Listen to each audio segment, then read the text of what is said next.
అది కూడా మేము యాక్టివేట్ చేశాము. ఫుల్ ప్రొడక్షన్కి మేము తీసుకొచ్చాము. గతంలో కూడా ఇలాంటి పరిస్థితి వస్తే ఆనాడు వాజ్పేయి గారు చంద్రబాబు నాయుడు గారు కలిసి విశాఖ ఉక్కుని కాపాడారు.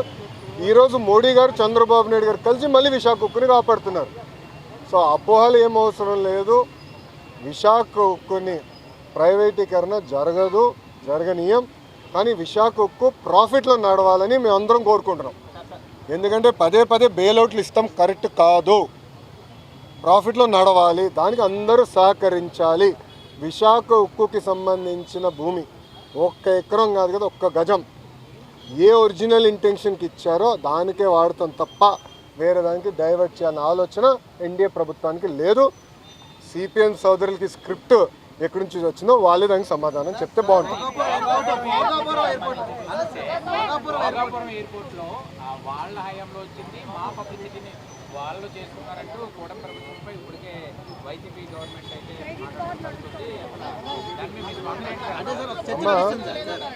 ఒక మాట చెప్పాలి, క్రెడిట్ కోసం మేము ఇక్కడ ఎవరు పోరాడట్లేదు.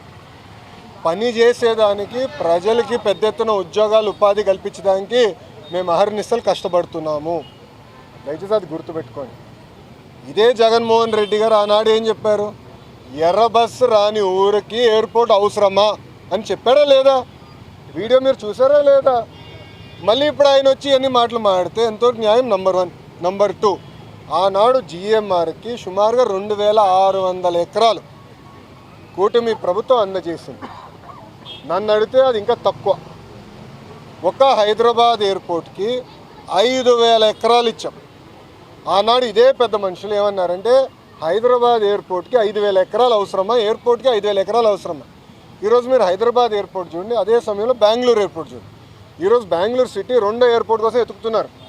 కానీ అదే హైదరాబాద్ రాబోయే 100 సంవత్సరాలు కూడా కావాల్సిన డెవలప్మెంట్కి భూమి రెడీగా ఉంది.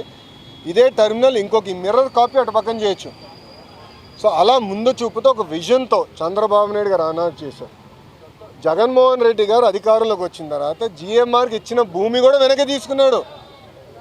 సుమారుగా 600 ఎకరాలు వెనక్కి తీసుకున్నారు. కూటమి ప్రభుత్వం తిరిగి వచ్చిన తర్వాత ఆ భూమి మళ్ళీ జిఎంఆర్కి తిరిగి ఇచ్చారు. ఎందుకు ఇచ్చారు మనం చెప్పాలి. కేవలం ఒక ఎయిర్పోర్ట్లో ఫ్లైట్లు ల్యాండ్ అవుతాము, ప్యాసింజర్స్ దిగుతాం, ప్యాసింజర్స్ ఎక్కి వెళ్ళిపోతాం కాదు. లార్జర్ ఎకో సిస్టమ్ అనేది చాలా చాలా అవసరం. లార్జర్ ఎకో సిస్టమ్ అంటే MRO engine maintenance, under body maintenance, paint shop, ఇవన్నీ ఎకో సిస్టమ్ ఏర్పాటు చేస్తేనే పెద్ద ఎత్తున మన పిల్లలకి ఉద్యోగాలు ఉపాధి కల్పించగలుగుతాం. ఆ లక్ష్యంతో ఆ భూమి కూడా తిరిగి వాళ్ళకి ఇచ్చి ఎంఆర్ఓ ఏర్పాటు చేస్తున్నాం. మొన్న నేను వచ్చాను, అశోక్ గజపతి రాజు గారి దయ వల్ల మానసాస్తో జిఎంఆర్ ఒప్పందం చేసి ఒక వరల్డ్ క్లాస్ ఏవియేషన్ యూనివర్సిటీ కూడా కడుతున్నాం. సో ఒక ఎకో సిస్టమ్ మొత్తం ఏర్పాటు చేస్తున్నాం. భయా క్రెడిట్ కావాలంటే వాళ్ళు తీసుకోమనండి, ఆర్ నో ఇష్యూ. దాంతోపాటు పీపీఎల్ రద్దు చేసామని క్రెడిట్ తీసుకోమనండి. అమర్ రాజని ఆంధ్ర రాష్ట్రం తరిమేసామని క్రెడిట్ తీసుకోమనండి. ఆనాడు అనేక కంపెనీల పైన లేబర్ అని, మన పొల్యూషన్ అని, అంతెందుకు మా అధ్యక్షులు వాళ్ళకి కమర్షియల్ కాంప్లెక్స్ అన్ని పర్మిషన్లు ఉన్నా కూడా పగలగొట్టారు కదా, ఆ క్రెడిట్ కూడా తీసుకోమని భయ్, నో ప్రాబ్లం. చెప్పమ్మా, లేడీస్ ఫస్ట్.